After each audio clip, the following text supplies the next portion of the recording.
Tip Top Tuesday is back!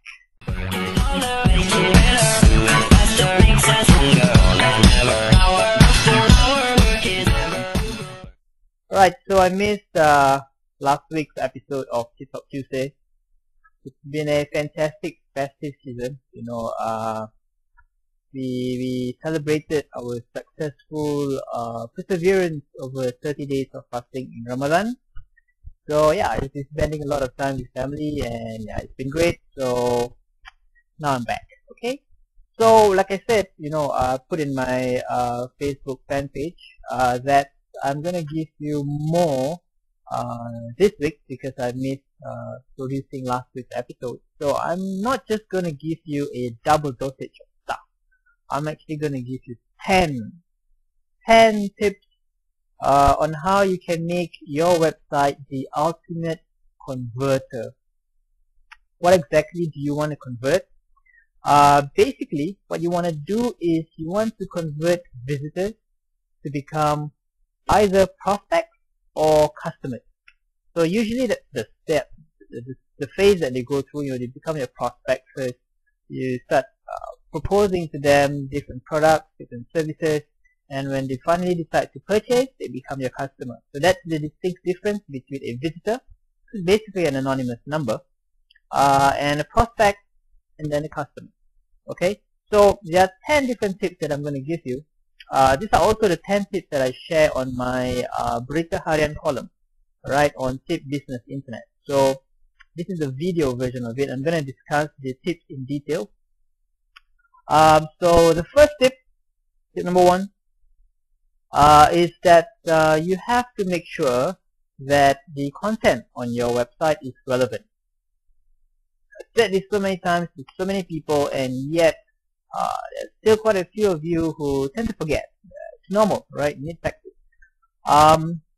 Basically what it means is that some of you are using Multiply, you're probably using Blogspot, or what's the other popular one? WordPress.com. Yeah, you're using those kind of sites to do your online business. So naturally, running a blog, you tend to want to find some kind of space to write about your pet cat, for example. You can, you can once in a while write something very personal. It just makes your website a little bit more different, a bit more alive, a little bit more personal.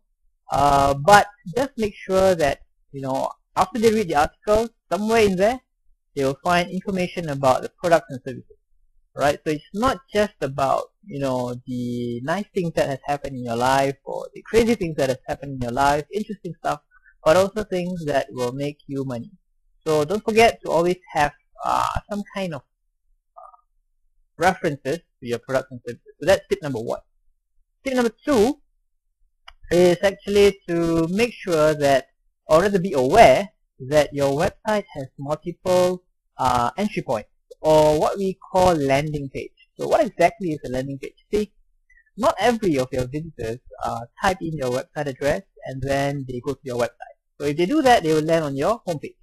But most people actually start searching keywords that actually relate to your product or services. In fact, you might not even know that these keywords are related to your website, and so from the listing, they actually find the results are actually based on your articles or your blog entries or the different pages that you have on your website.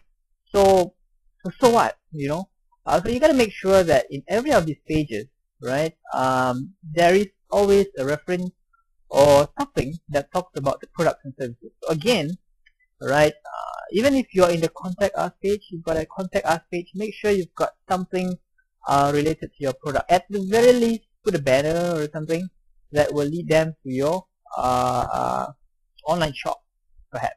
Okay? Alright. Tip number 3 is about focus on functionality. Yes.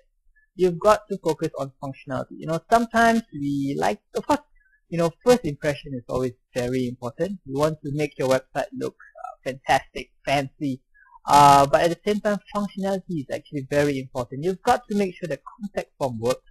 You've got to make sure the comment form works. You've got to make sure the login works. you've got to make sure the forms work, basically.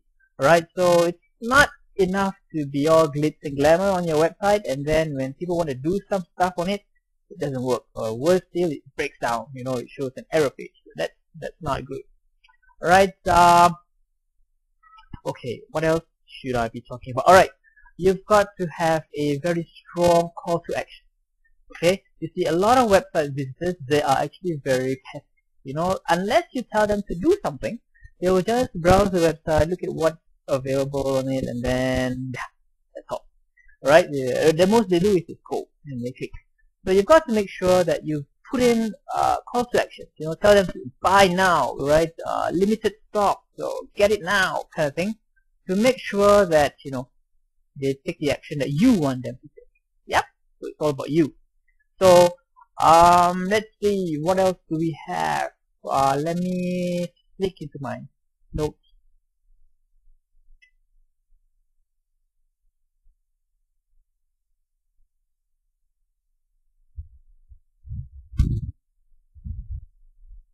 Tip number 5 is basically you make sure that you have a very clear message. You know, you don't actually put in too many things on your pages. Try to be very focused. Lead them towards one thing at a time. If you've got many products to offer, probably have different sections on your website, right? Talk about different products. So that way your visitors will not get confused, they will not get lost, you know, and try your best, right, to have 2 versions of your website. You know, sometimes you're selling something a little bit technical, or perhaps you need to use medical terms. So have a layman version of it, right? Very basic, very straightforward kind of thing. And then have the detailed version, which is very scientific, very medical, very technical, so that you meet the demands or the needs of 2 different categories of people. Usually some people are not very technical, so they just want to know what's the benefit. There are some people who want to know exactly what goes behind the product or behind the services. So make sure you've got enough information, okay, just enough so that to get people excited, to get people interested in your product, and then make sure they make or they take the action that you want them to take. Alright, so we don't have much time, so I've given you 5 of these tips. I'm going to share with you another 5 next week. Alright, but I'm not done yet, okay, not quite. Tomorrow I'm going to be at the EDC at SMCCI. I'm giving a talk on how to use Facebook as your marketing platform. Alright, so if you are available, you know, if you're free, you've got nothing to do, you want to learn something new, you want to meet me, right, come over, register, the website below, right, call them, and make sure you know, come by, okay, because we're going to be sharing a lot of information, and of course you get to interact with me, you get to ask questions. I'm not going to waste too much of the time talking. I will want to answer your questions. So join us tomorrow. If you really cannot make it, alright, don't worry, because I'm going to record tomorrow's session on video, and I'm going to post it as well here on the Beggar Blogger fan page. So there you go, you're going to get 2 videos this week, and perhaps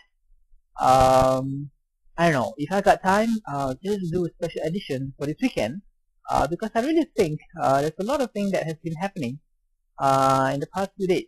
So I want to let you know about it. So keep logging into the Beggar Blogger fan page. Also, right, if you think that you've got some kind of benefit, even if it's a little bit, if you think it's good, right, it's been good for you, make sure you tell your friends, okay, get them to join in, become a fan, the more the merrier, and I'll be having a few competitions coming up next week. So keep a lookout. Bye. Make it harder, make it better, do it faster, makes us stronger than ever.